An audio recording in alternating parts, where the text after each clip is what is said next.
Hi, everybody. Welcome to today's edition of the CrossFit Games Update Show. I'm Sean Woodland with Tommy Marquez and Pat Sherwood, taking a look back at the 2015 Reebok CrossFit Invitational.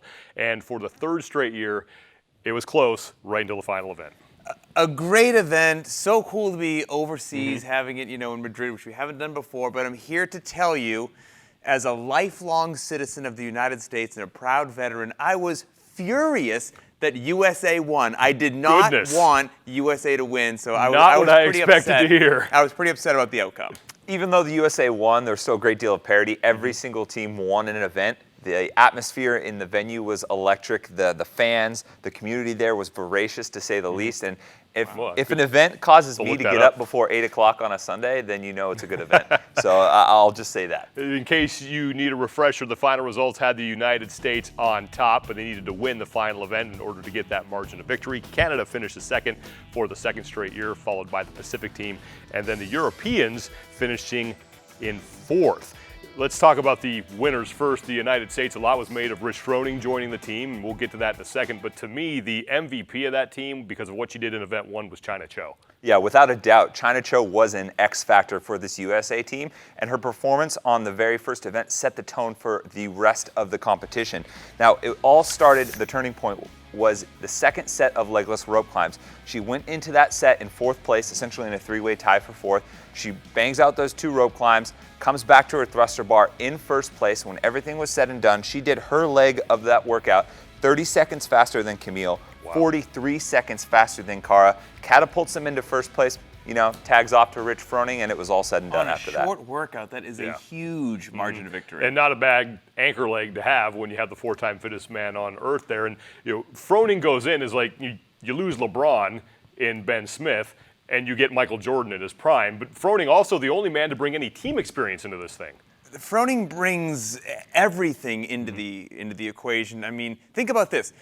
USA has the #1 fittest man in the world on their team. So he goes down, and you think whoever they replace is going to be less fit. The only person you could pick that actually is like, oh, now this guy's more of a threat is Rich Froning.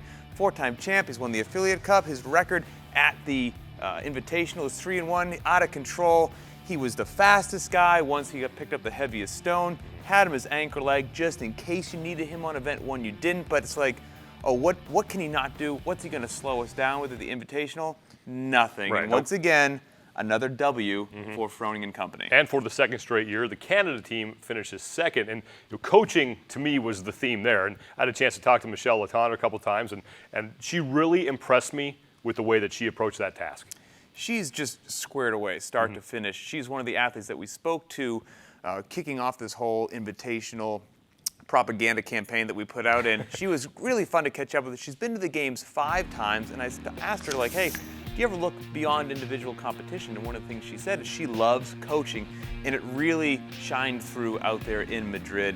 Rory McKernan was on the ground, and he said, every morning he would see her just pouring through her notes, taking it very serious. Before Madrid, Canada actually all got together in one place, had several days of team training. They gelled, and it showed. They were so close. I mean, 2 events before the end, they were tied with USA. And last year, you could point to maybe where they lost it on the rope climbs. Not this year. They just got beat out a little bit by USA, but I think their time is coming. And Latendre did a nice job as a head coach. We also saw a good coaching moment during event number 3 when Lucas Parker was helping out Alex Vigneault with those stones. Yeah, and I think that was an extension of what we talked about Michelle being a great coach. And I actually think Canada was the best coach team and the tightest knit team the last 2 years. But how that shows up is better communication, like we saw with Parker and Vigneault, and most importantly, the reception of that. You're willing to be supported by your teammates and coach. And when Vigneault started struggling with that last stone, instead of Lucas Parker just resting on his laurels, standing back and kind of clapping him on, he's up there next to him, he's in his face, he's mimicking the movement that he wants to see from his teammate, and it came up in a big way because that was a huge portion for them.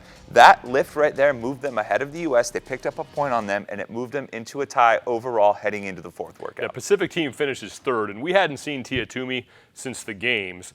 And she reminded me during this competition that she is not a one-hit wonder. We've been talking Tia Claire Toomey for years here. We just identified her Saw early that coming on. from a mile away. Yeah, at least she took second at the game, so we knew to keep an eye on her at the Invitational, and she didn't disappoint in any way, shape, or form. I mean, she's only 23 years old. Her future's incredibly bright, already owns her own affiliate.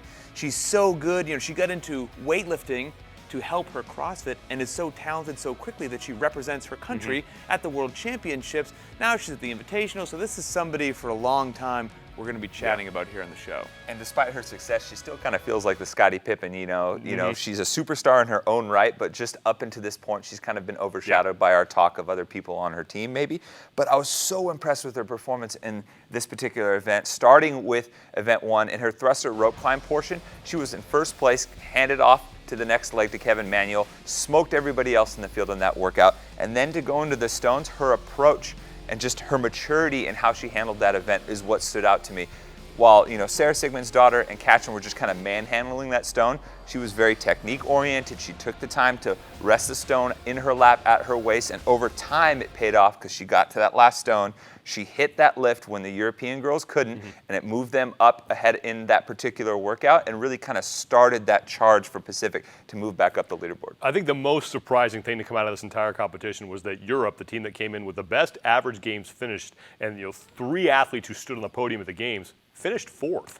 Yeah, they just looked like they weren't gelled, and really how that showed up was mistakes and really lackluster performances kind of across the board, and it started in event number 1.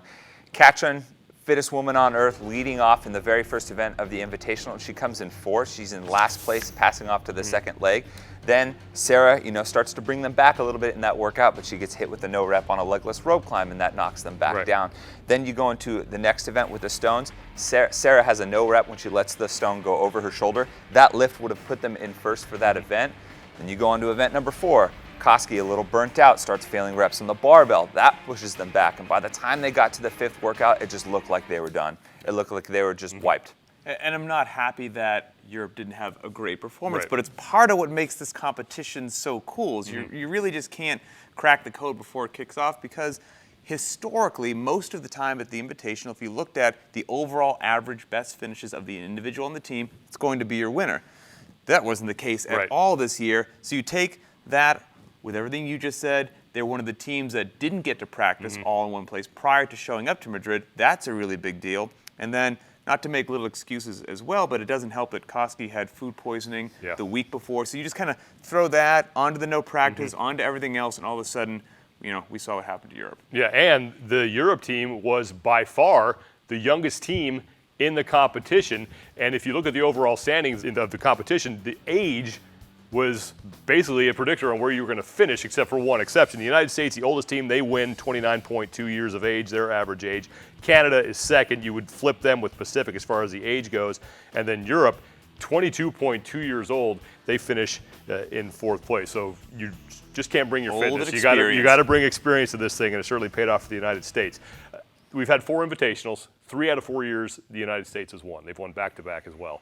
Is that a good thing? I don't like it personally, and I don't like it as a fan of the sport. I think it's more interesting when who's winning is going back and forth. And if I'm always like, most of the time USA is going to take it, it doesn't quite do it for me. So I know there's some countries that are really on that precipice of just taking it over, and I look forward to that very much as a spectator. And I'll share your sentiments in that, because parity breeds excitement when it comes to these particular Yeah, workouts. and it came down to the final event again. And it was an exciting finish, but I'm still very hopeful, kind of just like Pat, because you look at like a team like Europe when every athlete there is 23 or below, and they're just getting their feet wet in this type of competition.